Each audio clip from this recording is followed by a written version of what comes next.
Hai, halo, Assalamualaikum Setia Muda. Sudah masuk ini ya, roman-romannya sudah masuk di weekend, hari Kamis, Jumat, Sabtu, dan Minggu. Nah biasanya kalau sudah masuk di hari weekend seperti ini, menjelang tentunya ya, kamu sudah punya referensi untuk istilahnya nih chill bersama dengan pasangan kamu sambil nonton film-film action kayak Iko Uwais yang penuh dengan baku hantam. Perlu disclaimer dulu, baku hantamnya di film aja, jangan di hubungan kamu. Bahaya. Nah yang pasti buat kamu yang merasa penasaran alias kepo tentang yang namanya abuse relationship, nah jangan khawatir, sudah ada rantal bunda kita, ada Kak Daniar untuk Deep Talk hari ini, hari Kamis. Halo, selamat siang. Hai. Halo Nisa dan juga Setia Muda. Hai, sehat Kak Daniar? Alhamdulillah, Nisa sehat ya? Sehat banget. Lagi panas sama yang kemarin lagi anget-anget banget di media sosial nih Kak Daniar Dara ya. Betul, nggak anget sih, panas membara kayaknya, nggak cuma anget ya. Betul, langsung budak cinta terbelalak matanya. Loh, ternyata aku selama ini sudah terkena abusive relationship. Hati-hati, tapi kita belajar bareng ya untuk hari ini, hari Kamis tanggal 12 Oktober 2023 nih Setia Muda. Nah, kalau kamu sudah kemarin scrolling di media sosial atau mungkin di website atau mungkin di TV gitu ya, ada pembahasan kasusnya, nggak perlu kita bahas secara detail dulu, yang penting kamu sudah tahu gitu ya, yang terjadi di Kota Pahlawan alias Kota Surabaya nih Setia Muda, di mana ada kekerasan dalam hubungan pasangan gitu ya. Konteksnya ini belum menikah ya Kak Daniar ya, masih dalam tahap belum menikah, masih pacar ya, masih pacar dan masih anget, kayaknya masih 5 bulanan deh mereka berdua gitu. Nah ternyata nih kita ada yang namanya hubungan, yaitu abusive relationship alias kekerasan dalam suatu hubungan. Tapi kita kenalan dulu ya tentang namanya abusive relationship. Seperti apa nih Kak Daniar? Oke, jadi kalau abusive relationship sebenarnya bahasa Indonesia adalah hubungan yang menggunakan penyalahgunaan gitu ya. Jadi hubungan-hubungan yang menggunakan kekerasan, disrespect atau nggak merasa dihargai gitu ya, ke luka dan pemaksaan gitu. Jadi kita menggunakan kekerasan, kita menggunakan penyalahgunaan kekuasaan dalam menjalin hubungan dengan orang lain. Khususnya kalau merujuk pada kasus kemarin berarti intimate partner ya, atau pasangan relasi dalam hubungan romansa gitu. Oke, jadi ini sudah istilahnya tidak hanya fisik saja bisa diserang, tapi juga bisa untuk yang verbal, bahkan seksual ya tentunya ya untuk abusive relationship ini nih Kak Daniar, nih mengerikan sekali ya. Oke, baiklah. Nah untuk yang fenomena yang menyebabkan semakin meningkatnya korban dari abusive relationship di lingkungan kita, kan yang rata-rata ini Pak adalah orang terdekatnya yang melakukan kekerasan dalam satu hubungan. Kok bisa-bisanya gitu kan? Gimana bisa nih Kak Daniar terjadi gitu? Oke, sebenarnya fenomenanya apa juga aku begitu cari-cari bingung ya. Sebenarnya karena nular juga harusnya sih enggak gitu ya. Mungkin turun-temurun iya. Misalkan ada orang tua yang melakukan hal tersebut kepada pasangannya sehingga anaknya mungkin akan punya risiko untuk melakukan hal tersebut juga kepada pasangannya. Mungkin iya. Jadi faktornya bisa banyak hal gitu. Yang jelas secara personal dan secara bagaimana hubungan dinamika satu pasangan tersebut dalam hubungan seperti apa. Personal banget iya, karena misalkan kenapa sih kita akhirnya kok jadi pelaku gitu ya, karena misalkan kita nggak punya manajemen emosi yang baik, atau misalkan kita tuh ternyata kalau punya pikiran tuh cenderung terobsesi sama sesuatu, pokoknya kalau kita pengen A tuh harus A, misalkan kayak gitu, ya itu bisa terjadi, akhirnya kita memaksakan menghalalkan segala cara untuk supaya pasangan kita misalkan menuruti apa yang kita inginkan, abusive lah di situ. Kemudian misalkan kita dapat pasangan yang ternyata insecure atau punya pola-pola hubungan yang dia itu memang tergantung atau cenderung tergantung, dependen dengan orang lain, sehingga akhirnya kan mengikat satu sama lain tuh ya, kalau pasangan punya karakter-karakter seperti itu, sehingga meningkatlah nih fenomena terjadinya abusive relationship dalam hubungan. Bisa jadi juga karena ini sosial media sih yang mengungkap ya, sehingga kalau dulu mungkin belum ada sosmed, jadi nggak tahu aja sih mungkin kalau ada kasus-kasus tersebut yang sudah dilakukan pada orang-orang zaman dulu. Tapi sekarang kan begitu ada sosial media, berita dengan mudah kita dapat, bisa viral dengan gampang, sehingga kok kayaknya banyak banget sih gitu. Jadi memang cukup kompleks gitu ya, bisa kalau dalam teori ekologi itu ada yang ekosistem, mikrosistem, dari rumah dulu, dari lingkungan, kemudian dari komunitas di luar, misalkan peraturan pemerintah misalkan yang tidak ada larangan untuk melakukan itu dan segala macam, itu juga bisa berpengaruh juga terhadap adanya abusive relationship atau bahkan meningkat datanya dari tahun ke tahun. Oke, jadi ini banyak faktor juga ya Kak Daniar ya tentang adanya fenomena abusive relationship yang semakin kesini itu kan semakin marak terjadi ya, khususnya untuk para pasangan begitu alias di kehidupan romansa.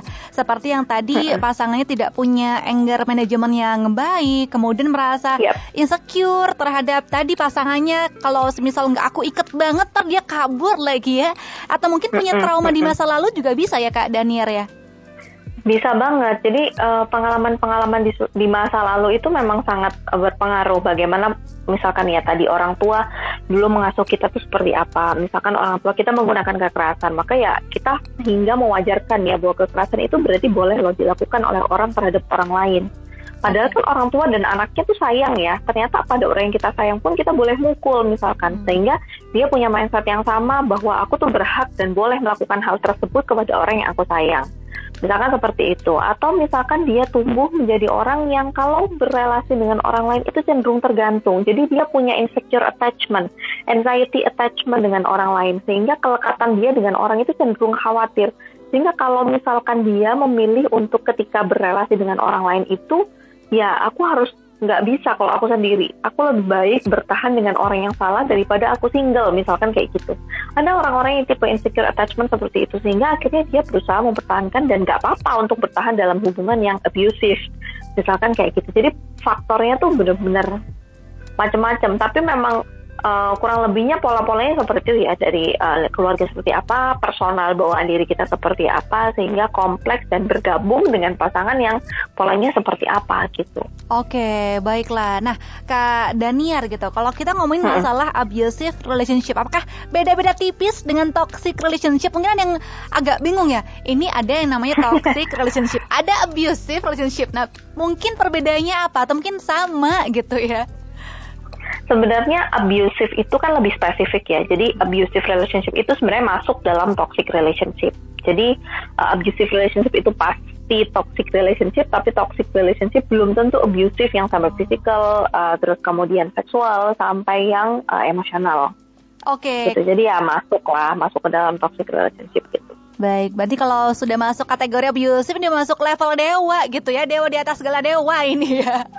Hati-hati karena kan kategorinya banyak ya Kak ya, dalam artian untuk abusive relationship ini terbagi jadi 3, verbal, fisik, dan bahkan seksual gitu.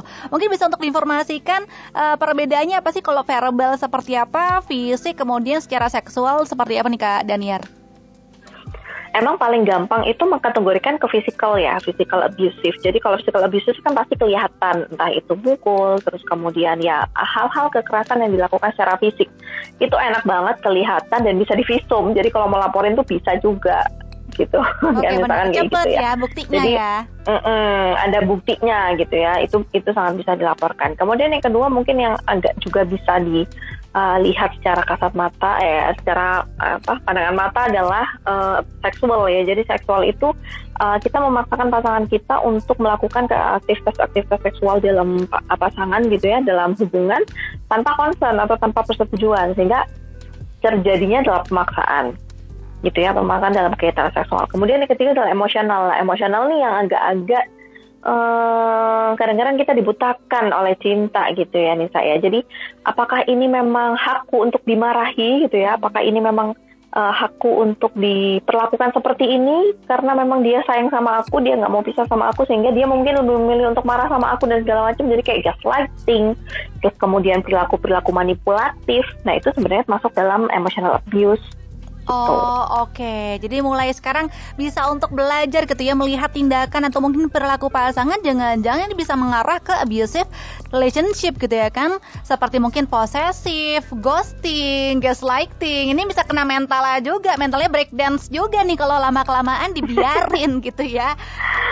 Oke. Nah, kalau kita ngomongin masalah fakta nih Kak Daniar, nggak cuma cowok saja yang jadi pelaku atau mungkin abuser. Bahkan ternyata cewek juga bisa. Kalau misal Kak Daniar ngikutin kasusnya Johnny Depp dan juga Amber Heard yang persidangannya keren banget, ngalahin keseruan film Hollywood gitu ya kalau Nisa lihat ya. Ternyata kan juga si cewek ini kecenderungan juga abusive relationship juga nih terhadap pasangannya begitu. Nah, apa sih kira-kira Kak yang menyebabkan seseorang menjadi abuser atau mungkin pelaku kekerasan dalam relationship? Tadi kan sudah sempat diinformasikan ada trauma juga ya. Faktor lainnya mungkin Kak Daniar. Kenapa orang itu bisa menjadi abuser ya, atau dia bisa menjadi pelaku abusive relationship adalah yang pertama memang satu pasti dia nggak punya kontrol emosi yang bagus gitu. Jadi dia ngerasa bahwa kalau marah itu ya boleh mukul ya gitu, kalau marah itu ya boleh menentang ya. Terus kemudian orang-orang itu tuh merasa bahwa mereka tuh punya power, mereka punya hak gitu untuk melakukan hal tersebut karena untuk mempertahankan haknya gitu, hak yang dia punya. Jadi kalau saya itu aku tuh boleh gitu loh melakukan hal tersebut karena memang ada hal yang memang boleh, ada alasan yang membuat aku tuh boleh melakukan itu. Jadi mereka itu merasa bahwa mereka itu berhak untuk melakukannya. Jadi kekerasan itu menjadi satu hal yang boleh dilakukan untuk melakukan gitu ya, melakukan terhadap pasangan. Kemudian ada juga orang-orang yang ternyata nggak punya cukup empati Nisa dan juga Sebaya Muda. Jadi kalau misalkan kita nggak bisa membayangkan apa yang orang lain rasakan dan pikirkan gitu ya, pantas kan sulit untuk nggak menahan diri untuk menyakiti orang lain ya, karena mereka merasa mati rasa aja gitu, nggak bisa membayangkan apa sih yang orang pikirkan terkait dengan apa yang mereka lakukan. Terus trauma jelas, dan trauma ini macam-macam ya.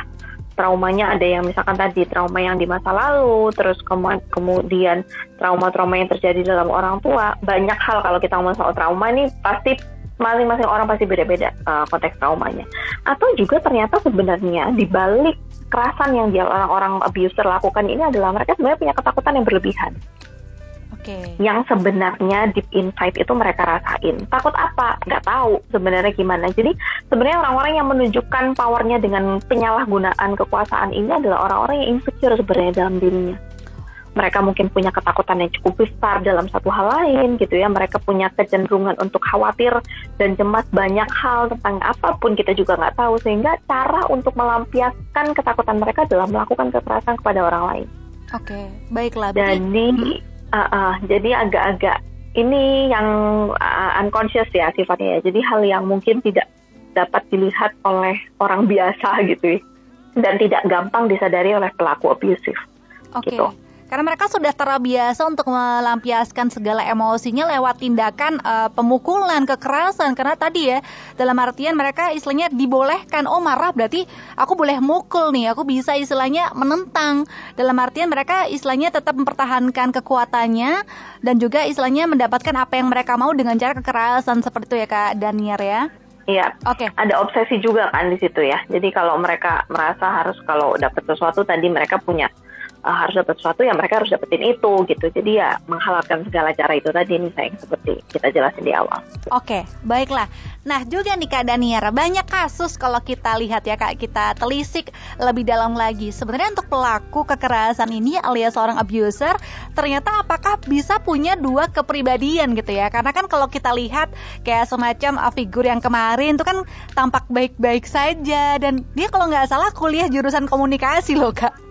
Ya kan, jadi dalam artian apakah memang mereka kecenderungan punya dua tipe kepribadian berbeda gitu ya, yang ditampakkan keluaran seperti apa tapi yang mereka tampakkan ke pasangan lain lagi gitu. Emang kebanyakan seperti itu Kakak? Gitu. Jadi sebenarnya nggak tahu juga ya apakah mereka memang pure punya kepribadian ganda gitu ya, itu benar-benar membutuhkan asesmen lebih lanjut. Tapi mereka mungkin merasa mereka akan melakukan kekerasan kepada orang yang mereka dekat gitu ya, cenderung dekat tadi kayak cenderung sayang karena kita tuh udah familiar, terus kemudian kita sudah banyak berinteraksi, lebih banyak konflik juga kan kalau misalkan kita ke pasangan dibandingkan ke teman-teman biasa ya. Kalau teman kan happy gitu ya, kalau ke teman-teman kampus lain, teman-teman di kampus misalkan, atau misalkan orang-orang di luar keluarga ataupun pasangan itu kan sebenarnya tingkat intimasinya kan nggak setinggi kita dengan pasangan dan keluarga gitu ya. Sehingga mungkin ya mereka ngapain untuk harus marah-marah dengan orang-orang yang nggak punya intim yang lebih tinggi gitu dibandingkan pasangan ataupun keluarga gitu. Jadi sebenarnya banyak faktor juga kalau misalkan kita melihat kenapa ya kok terlihatnya kayaknya baik-baik aja di luar tapi ternyata mereka abuser gitu ya. Mereka melakukan kekerasan kepada pasangannya. Yang jelas sih mereka tidak akan menampakkan dirinya ya kayaknya ya. Kalau misalkan mereka tahu bahwa mereka tidak akan diterima. Ya kan, kalau misalkan Nisa mukul temen gitu, dijauhin lah pasti besokannya gitu kan. Tapi kalau misalkan kita menunjukkan itu kepada keluarga, kepada orang tua kita, ya orang tua kita kan mau nggak mau tetap menerima ya. Karena mereka keluarga. Sedangkan kalau misalkan pasangan, kita tahu nih kalau pasangan kita tuh ternyata mau kita apain juga dia terima kok. Ya udah dong, kenapa nggak kita terusin aja? Gitu. Jadi tidak ada ancaman untuk ditinggalkan gitu ya. Kalau kita tetap melakukan kekerasan. Karena mereka merasa punya rasa secure gitu ya. Tuh aku juga marah-marah, aku mukul, aku memaki keluarga aku atau mungkin pasanganku masih menerima aku yang kayak seperti ini gitu ya. Ada perasaan seperti itu. Waduh, agak ayahap nih alias bahaya Setia Muda ya. Jadi harus lebih gak bahaya gitu ya. Iya betul, gak bahaya gak apa-apa. Kita mungkin waspada juga gitu ya untuk memilih pertemanan atau mungkin pasangan sebagai edukasi saja sih. Oke, yuk perkuat barisan kita nih Setia Muda untuk terutama buat kamu yang spesial jadi budak-budak cinta gitu ya. Jadi semakin bisa untuk tadi belajar untuk melihat perilaku atau mungkin tindakan pasangan agar terbebas dari abusive relationship. Nah Kak Daniar nih yang paling banyak gitu ya Kak Daniar ya yang kita lihat fenomena di lapangan begitu. Nah kenapa sih si abuser ini istilahnya terus-terusan saja untuk melakukan kekerasan fisik, verbal terhadap pasangan kayak nggak ada puasnya gitu loh Kak? Ya itu karena mereka nggak pernah puas kali ya. Karena sebenarnya mereka nggak tahu ya apa yang memuaskan mereka gitu. Sehingga terus-menerus mereka mengulang itu seolah-olah itu bisa memuaskan hati mereka. Padahal sebenarnya mereka pun nggak puas. Tapi sebenarnya mereka juga nggak ngerti apa yang mereka inginkan gitu. Dan power of controlling itu loh yang mereka dapatkan sebenarnya. Ketika mereka melakukan kekerasan kepada orang lain, jadi mereka lebih berkuasa, mereka merasa bisa mengontrol pasangannya, itu kan hal yang enak ya, hal yang nikmat gitu ya, dan cenderung akan kita lakukan terus menerus gitu kan, sehingga ya kita bisa lakukan itu kepada pasangan. Jadi dan pasangannya kadang-kadang juga lagi-lagi ya faktor pasangan nggak nolak juga sih nih saya. Jadi akhirnya kan kita ya nggak apa-apa ya untuk melakukan ini salah ya, tapi polanya kayak yang bisa dibayangkan seperti itu. Kalau misalkan pasangan merasa bahwa ini tuh adalah hal yang nggak apa-apa ya kita ulangin lagi nggak sih? Tuh.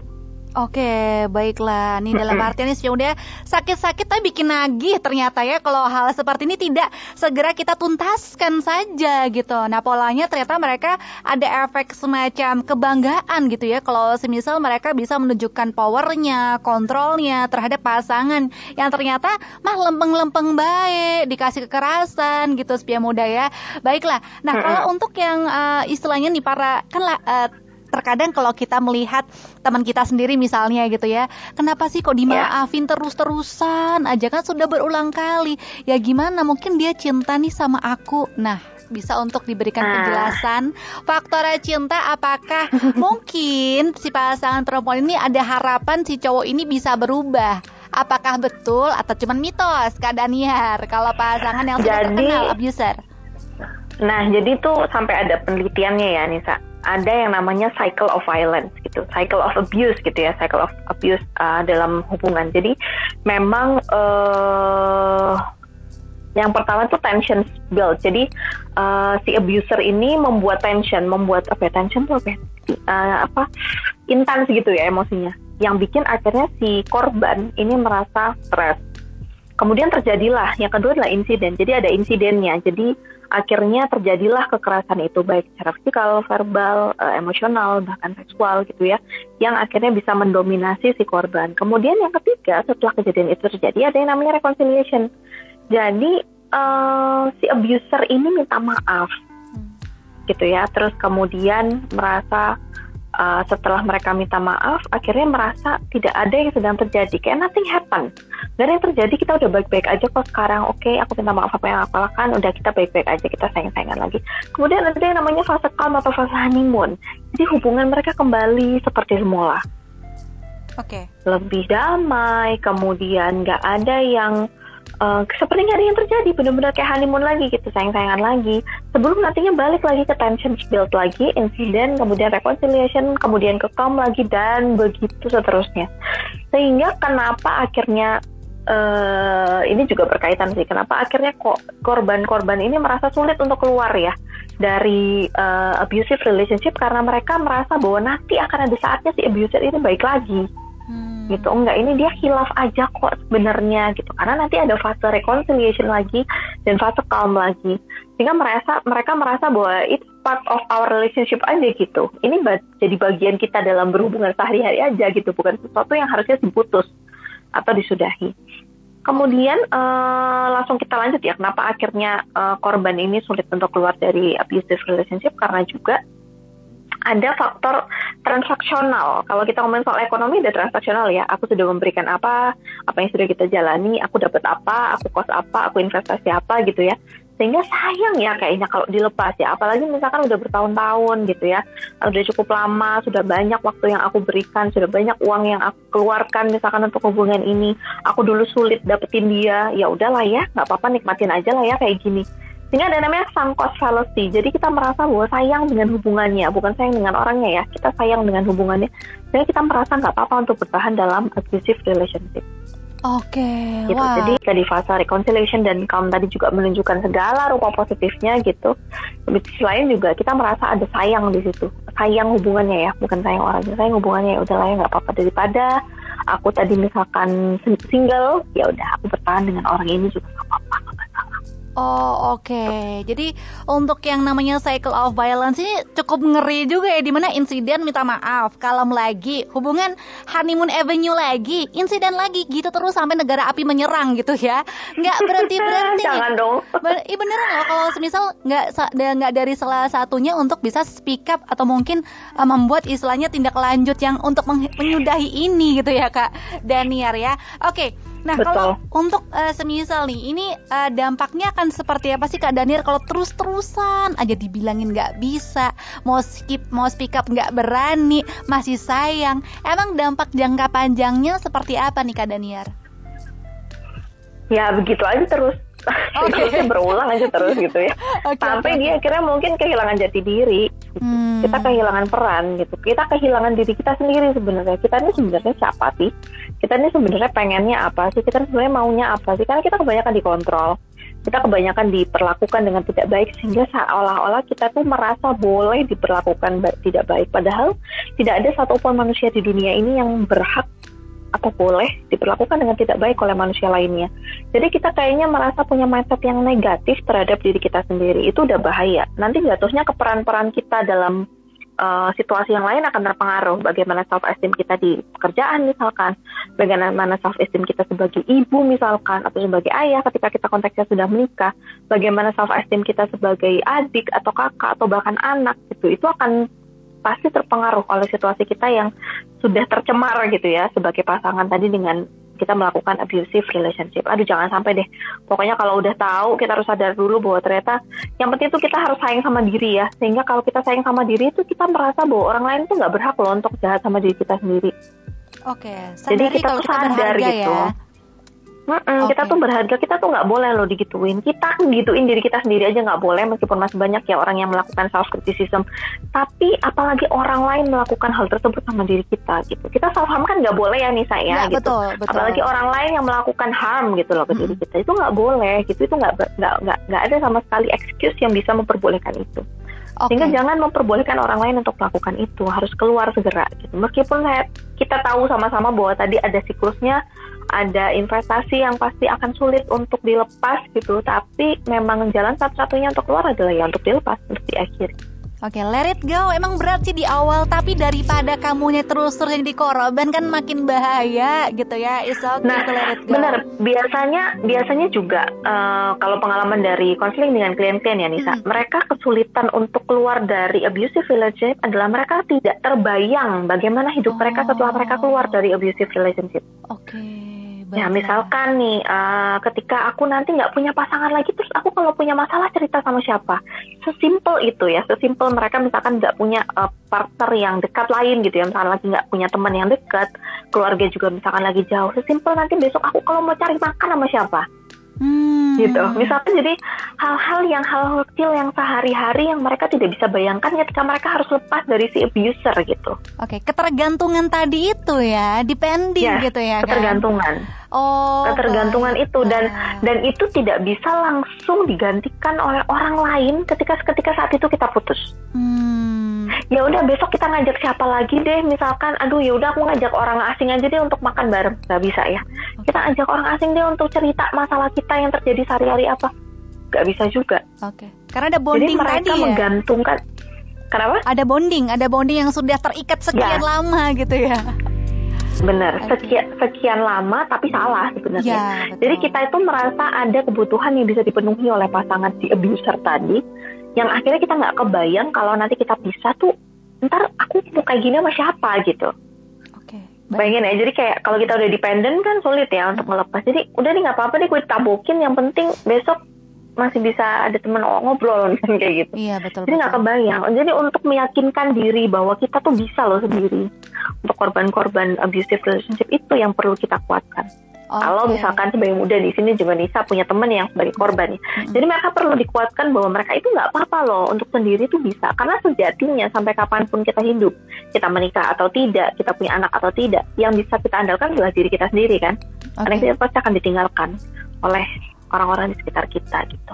Jadi berani gitu ya untuk memulai langkah baru yang meskipun pasti berat banget di awal, tapi ini istilahnya untuk bisa menuju hal yang lebih baik ke depannya gitu ya kan, daripada terus-terusan toksik mulu. Jangan mau dibanting-banting, martabak aja yang dibanting-banting ya, kamunya jangan sebagai muda ya.